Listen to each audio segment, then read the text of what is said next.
کہ اللہ مسبب الاسباب ہے، وہ اسباب کا پابند نہیں ہے، وہ اسباب کا محتاج نہیں ہے، اسباب اس کے محتاج ہیں۔ اگر یہ یقین ہے تو اللہ پر ایمان ہے، یہ نہیں ہے تو تمہارا ایمان اسباب پر ہے، وسائل پر ہے، ذرائع پر ہے، مادیات پر ہے، اللہ پر نہیں۔ اس وقت کہاں راستہ تھا؟ کوئی راستہ تھا؟ سمندر ہے اور ادھر سے لشکر آ گیا ہے۔ کلا ان معی ربی سیہدین۔ اب دیکھیے ایمان کہہ دینا آسان ہے، ہوا معکم اینما کنتم، جہاں کہیں بھی تم ہوتے ہو اللہ تمہارے ساتھ ہوتا ہے، لیکن اس کا یقین قائم ہو جائے تو زمین و آسمان کا فرق واقع ہو جائے۔ یہی بات ہوئی حضور کے ساتھ۔ غار ہے، چھپے ہوئے ہیں محمد الرسول اللہ اور آپ کے وہ یار غار ابو بکر صدیق رضی اللہ تعالی عنہ۔ اقبال نے حضرت ابو بکر کی شان میں چند اشعار کہے صرف، لیکن واقعہ یہ ہے کہ بھاری بھاری نظموں پر اور قصیدوں پر بھاری ہے، طویل ترین نظمیں اور قصیدے ہوں ان پر بھاری ہے۔ ہمت ابو بکر کی ہمت جو ہے، کشت ملت را جو ابر، جیسے بارش سے کھیتی اپجتی ہے، ابو بکر کی ہمت اور عزیمت اس امت کو اسی طرح سینچنے والی ہے۔ ثانی اسلام و غار و بدر و قبر، وہ دوسرے تھے اسلام میں، دوسرے پہلے کون تھے؟ انا اول المومنین، حضور فرماتے ہیں سب سے پہلا ایمان لانے والا میں، دوسرے ابو بکر۔ ویسے ہمارے ہاں یہ چلتا ہے اختلاف، حضرت علی پہلے ہیں کہ حضرت ابو بکر پہلے ہیں، لیکن اس میں بڑی خوبصورت تطبیق قائم کی ہے علماء نے اور بہت صحیح ہے۔ چار کے بارے میں فیصلہ ہی مت کرو کہ کون پہلے ہے، ان کی ایک عجیب تقسیم کر دی ہے۔ آزاد مردوں میں، بالغ مردوں میں سب سے پہلے ابو بکر، بچوں میں سب سے پہلے علی، خواتین میں سب سے پہلے خدیجہ، اور غلاموں میں سب سے پہلے زید ابن حارثہ۔ بڑی پیاری تقسیم ہے، یہ چاروں ہی پہلے ہیں، ہر ایک کے لیے اولیت ہے۔ اور واقعہ یہ ہے کہ اگر زمانی اعتبار سے تعین ہوگا تو پہلے خدیجۃ الکبریٰ آئیں گی رضی اللہ تعالی عنہ۔ کسی اور سے بات کرنے کی نوبت بعد میں آ سکتی ہے، پہلے تو اہلیہ محترمہ سے بات ہوئی، آتے ہی پہلی وحی ہوئی ہے، ابھی تبلیغ کا حکم نہیں تھا۔ کس کو بتایا واقعہ؟ ابھی اپنی نبوت کی تبلیغ کا تو حکم ہی نہیں آیا۔ واقعہ کس کا ہے؟ وہ خدیجہ کا ہے۔ جب کہا ہے کہ خشیت علی نفسی، مجھے اپنی جان کا اندیشہ ہے، تو کیا جواب دیا خدیجہ نے رضی اللہ تعالی عنہا؟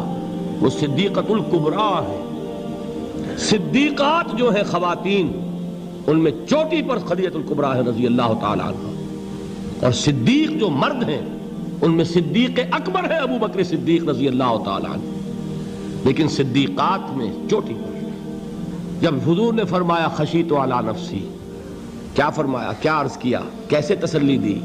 نہیں نہیں، اللہ آپ کو ضائع نہیں کرے گا، آپ غریبوں کے ہمدرد ہیں، آپ مساکین کے تکالیف رفع کرنے والے ہیں، آپ بیواؤں کی سرپرستی کرتے ہیں، آپ مسافروں کی خدمت کرتے ہیں، اللہ آپ کو ضائع نہیں کرے گا۔ یہ یقین ہے اس خاتون کے اندر۔ خیر وہ ایک علیحدہ بات ہو جائے گی۔ میرے دل پر حضرت خدیجہ رضی اللہ تعالیٰ عنہ کی شخصیت کا بڑا گہرا نقش ہے، جو وہ کوئی اور ہی وقت اور موقع ہوا تو بیان ہوگا۔ بہرحال اقبال نے ایک مصرے میں جو چار اولیتیں جمع کر دی ہیں، ہمت او کشت امت را چو ابر، ثانی اسلام و غار و بدر و قبر۔ اسلام میں حضور کے بعد پہلے کون؟ ابو بکر۔ غار میں حضور کے ساتھ کون؟ ابو بکر۔ بدر کی رات اللہ کا رسول سربسجود، وہ جھاڑ، وہ گھاس پھوس کی جو جھوپڑی بنائی گئی تھی، اور وہاں تلوار ننگی لے کر پہرا دینے والا کون؟ ابو بکر۔ اور اس حجرہ عائشہ میں محمد کے بعد سب سے پہلے دفن ہونے والا کون؟ ابو بکر رضی اللہ تعالی عنہ وصلی اللہ علیہ وسلم۔ وہ جو معاملہ میں سنا رہا تھا غار ثور کا، حضرت ابو بکر بھی حضور کے خیال سے لرز گئے ہیں. آپ کو یاد ہوگا کہ جا کر پہلے تمام جتنے سوراخ تھے انہیں بند کیا ہے. ایک سوراخ رہ گیا تھا جس کو بند کرنے کے لیے کوئی کپڑا نہیں تھا. وہاں اپنی ایڑی رکھی ہے. تب کہا ہے حضور سے تشریف لائیے, اور اپنے زانو پر حضور کو لٹایا ہے. اور وہاں کسی موذی جانور نے کاٹا ہے. حضور کی آنکھ لگ گئی تھی. اس وقت اس بل کے اندر جو بھی بچھو ہے کیا ہے واللہ عالم, اس نے کاٹا ہے. اس کی تکلیف کی وجہ سے ابو بکر کی آنکھوں سے آنسو ٹپک گئے. حضور کے چہرے مبارک پر پڑے ہیں تو حضور جاگے ہیں, معاملہ کیا ہے.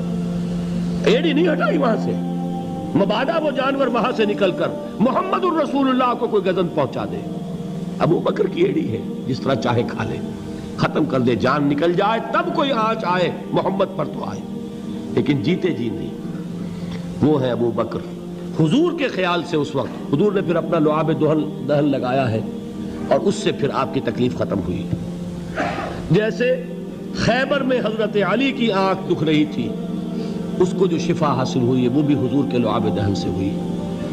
تو بہرحال اس وقت انہوں نے کہا ہے کہ اے نبی یا رسول اللہ, اگر اس وقت ان میں سے کسی نے غیر ارادی طور پر بھی اپنے قدموں کی طرف جھانک لیا تو پکڑے جائیں گے. کیا جواب تھا اللہ کے رسول کا؟ لا تحزن ان اللہ معنا. اللہ ہمارے ساتھ ہے, کیوں گھبراتے ہو ابو بکر. یہ ہے ایمان باللہ, میرا مالک اللہ, میرا رازق اللہ, میرا محافظ اللہ, میرا مددگار اللہ, میرا پشت پناہ اللہ, میرا دوست اللہ. یہ دوستی ہے اللہ کی جو لب لباب ہے, حاصل ہے ایمان کا. اسی کا نام ولایت ہے. اولیاء اللہ کے سروں پر سینگ نہیں ہوتے. جس کے دل میں ایمان راسخ ہو چکا ہو وہی اللہ کا ولی ہے. جسے اللہ پر یقین ہو چکا ہے وہی اللہ کا ولی ہے. جسے یقین ہے اللہ میرے ساتھ ہے, میرا مددگار, میرا پشت پناہ, میرا ساتھی, میرا دوست, میرا محبوب, میرا محب. اللہ اہل ایمان سے محبت کرتا ہے. واللہ یحب الصادقین. ان اللہ یحب الذین یقاتلون فی سبیلہ صفا کانہم بنیان مرصوص. اللہ محبت کرنے والا, اہل ایمان محبوب, اور اہل ایمان محبت کرنے والے اللہ محبوب. والذین آمنوا اشد حبا للہ. آپ تصور کیجئے جسے یہ رشتہ ایمان یا رشتہ ولایت حاصل ہو جائے, الا ان اولیاء اللہ لا خوف علیہم ولا هم یحزنون. آگاہ ہو جاؤ, اللہ کے دوستوں کے لیے نہ کوئی خوف ہے نہ کوئی حزن ہے. اور میں بیان کر چکا تھا, خوف اور حزن کے خاتمے ہی کا نام امن ہے. زوال خوف, زوال حزن.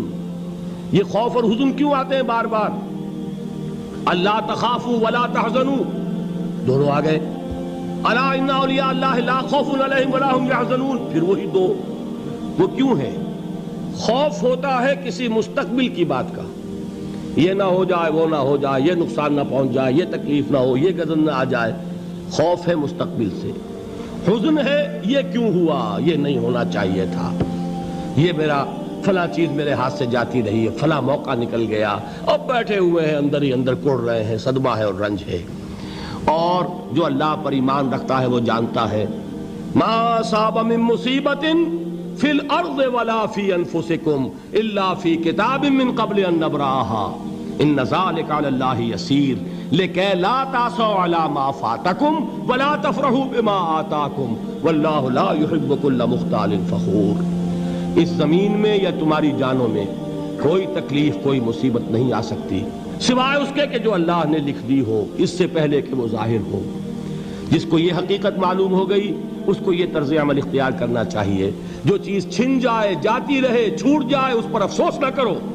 کس نے چھینی؟ دوست نے. دوست کے فیصلے پر شکایت. دوستی کو بٹا لگا رہے ہو, سرے تسلیم خم ہے جو مزاج یار میں آئے. اگر دوستی ہے تو پھر تو تمہیں گردن جھکانی چاہیے کہ ہر چہ ساقی ماریخت عین الطافست, جو بھی میرا ساقی میرے پیالے میں ڈال دے اس کا کرم ہے.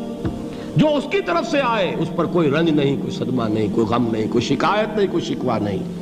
اور جو ہوگا وہ اس کے اذن کے بغیر نہیں ہوگا, اور اس کا اذن ہوگا تو یقیناً میرے لیے خیر ہی خیر ہے, چاہے وہ ناگوار شے ہو, بظاہر مجھے اچھی نہ لگ رہی ہو، میری شارٹ سائٹڈنس میں مجھے وہ نظر آ رہی ہے کہ میرے لیے بری ہے، لیکن قرآن نے کہا ہے عسیٰ ان تکرہوا شیئا وہو خیر لکم وعسیٰ ان تحبوا شیئا وہو شر لکم واللہ یعلم وانتم لا تعلمون۔ ہو سکتا ہے تم کسی چیز کو ناپسند کرو درحال ہے کہ اسی میں تمہارا خیر ہو، اور ہو سکتا ہے تم کسی چیز کو پسند کرو درحال ہے کہ اس میں تمہارا شر ہو۔ اللہ جانتا ہے، تم نہیں جانتے۔ جب مجھے یہ بات معلوم ہو گئی، میں نے اپنا معاملہ اللہ کے حوالے کیا۔ سپردم بے تو مایا خیش را تو دانی حساب کم و بیش را، اے رب جو تو چاہتا ہے وہ ہو، تیرے علم میں جو شے میرے لیے خیر ہے وہ ہو جائے، میری کوئی پسند نہیں، میری کوئی چاہت نہیں، یہ ہے راضی برضائے رب۔ اکبر الہ آبادی نے اسے کہا ہے رضائے حق پہ راضی رہ، یہ حرف آرزو کیسا، خدا خالق، خدا مالک، خدا کا حکم تو کیسا۔ جب میں آ گیا بیچ میں، میری پسند، میری مرضی، میری خواہش، میری چاہت، یہی تو شرک ہے۔ ما شاء اللہ کان وما لم یشاء لم یکن، جو اللہ نے چاہا وہ ہوا، جو اس نے نہیں چاہا نہیں ہوا، اختیار اس کا ہے، میرا تو نہیں۔ رضائے حق پہ راضی رہ، یہ حرف آرزو کیسا، خدا خالق، خدا مالک، خدا کا حکم تو کیسا۔ اقبال نے اسے کہا ہے فارسی میں، اب آپ کہیں اس کا ترجمہ بھی کرو تو وہ مجھے ذرا اس وقت کچھ بہت ہی بدذوقی کسی بات نظر آئے گی۔ جائیے پوچھئے کسی سے جسے فارسی آتی ہو۔ بروں کشید ز پیچا کے ہست و بود مرا، چے اقدہا کے مقام رضا کشود مرا۔ مجھے تو تمام پیچ و خم سے نکال دیا اس مقام رضا نے، میں راضی برضائے رب ہوں، جو فیصلہ اس کا میں اس پر راضی۔ تو کہاں کا حزن اور کس کا خوف، یہی زوال حزن اور زوال خوف، یہی ہے امن، یہ نتیجہ ہے ایمان کا۔ تو جان لیجئے یہ ہے لب لباب، یہ ہے حاصل ایمان کا، یہ ہے تو ایمان ہے، یہ نہیں ہے تو ایمان نہیں۔